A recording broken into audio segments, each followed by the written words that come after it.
Hey, what's up you beautiful feckers, how you all doing? Now, Devstream 98 was of course last night and it was packed full of upcoming content for Warframe, so this video may be a little bit longer than my previous Devstream breakdowns. We've been told that for the release of the Plains of Eidolon update, there will be a pretty big Twitch campaign full of rewards and goodies for watching your favourite Twitch partnered streamers. So a free prominent Sayandana simply for linking your Warframe account to your Twitch account, a free sigil for watching a stream or earn an achievement called By the Dawn's Early Light, where they simply have to survive a night out on the plains. There's a free landing craft wisp decoration for watching a stream for an hour, as well as other free random drops that you can earn throughout the time of watching someone stream the Plains of Eidolon. So basically loads of free shit just for watching Twitch streamers.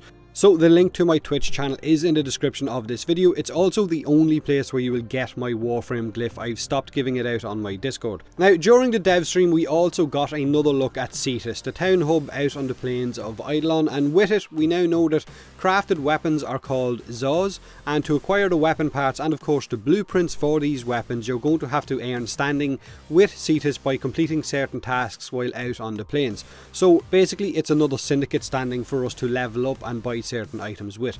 We also got to see a list of quests or missions on a job board while in Cetus, and each one of these quests had different rewards and different standings for completing the quests, and the enemy levels vary depending on what mission you chose as well. And one of the missions on that list had an enemy level higher than what we currently have on planets like Sedna. So even though the Plains is set on Earth, which is a low level planet, it's not all low level enemies while out on the plains. In fact, it's been confirmed that the further you move away from Cetus, the town hub, the harder the enemies will get and the higher level they will get as well. So fun times ahead if you're a veteran.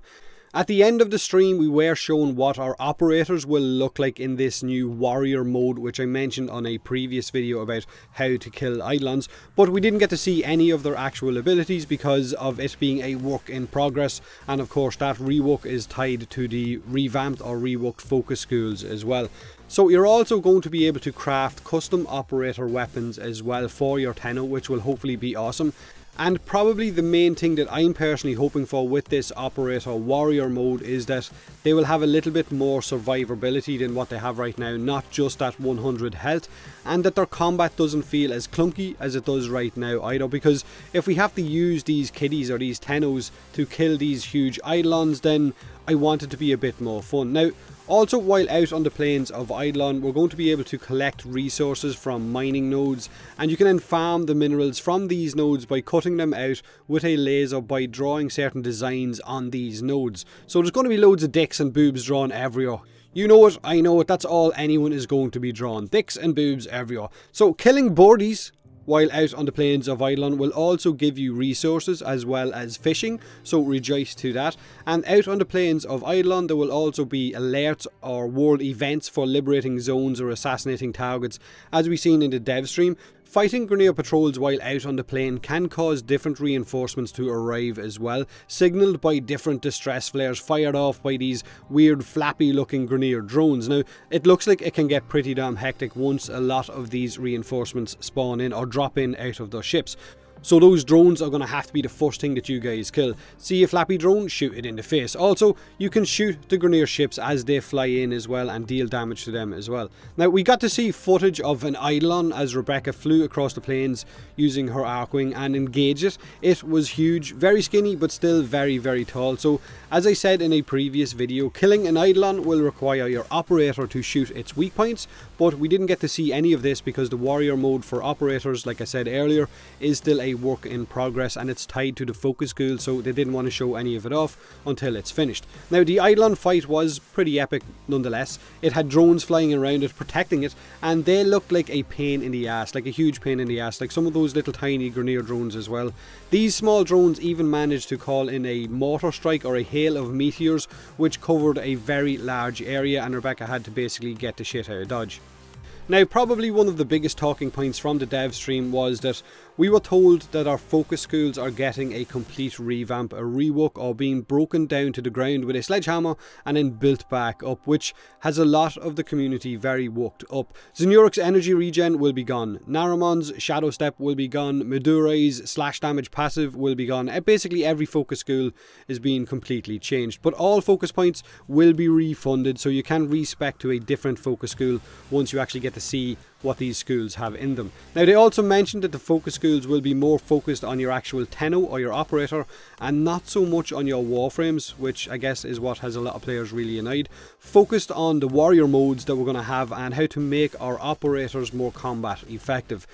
So the focus schools are being completely redone. Forget what you see right now in all of your focus schools, all of those focus nodes. And let's be realistic for a minute, out of all of those focus nodes, there was only really 2 of them that the majority of the community used, which was the Naramon Shadow Step, the stealth, and of course the energy regen from Zenuric. But it also brings another problem, and that is, I guess, the energy economy of certain Warframes who require you to use energy a lot more, and you're going to have to now build around that or change your builds to be a little bit more efficient.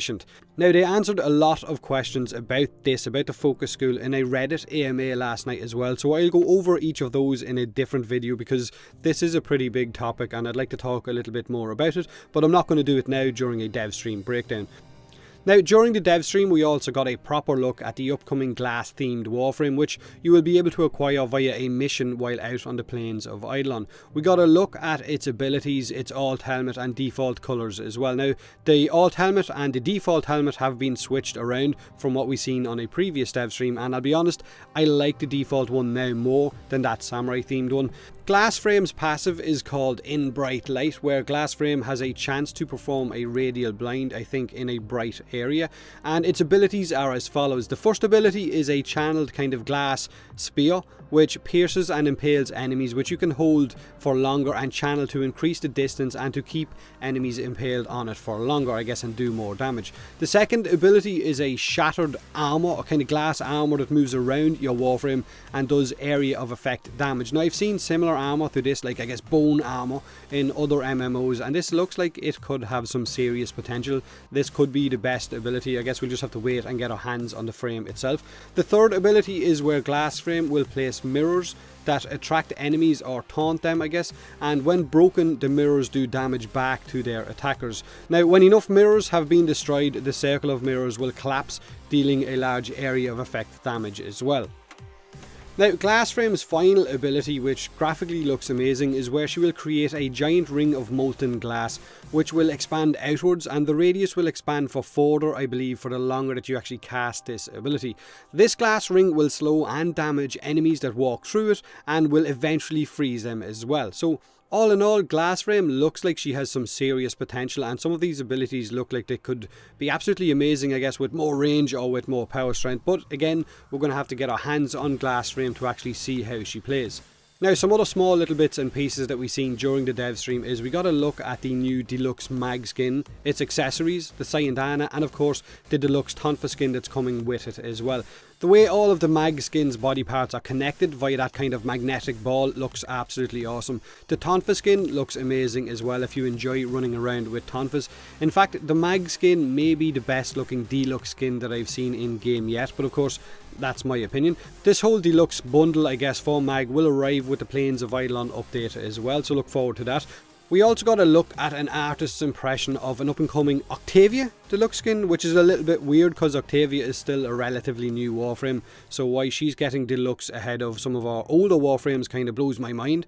We also got a look at the Halloween roundup of Tennogen items, and there is a Mesa skin, an Atlas skin and a Valkyr skin, as well as that final Limbo skin that look really bloody nice, and I can't wait to get my hands on those. We were also shown 2 soon-to-be-released stances for melee weapons. One of these stances was for a single sword, your Scana and so on, but the other one, Rejoice, is for our dual swords. So for a very long time now, anyone who loved or enjoyed running around with the dual swords, with our Prisma Cleavers and so on, we really wanted a new stance, and finally it looks like we're going to get one, so happy days.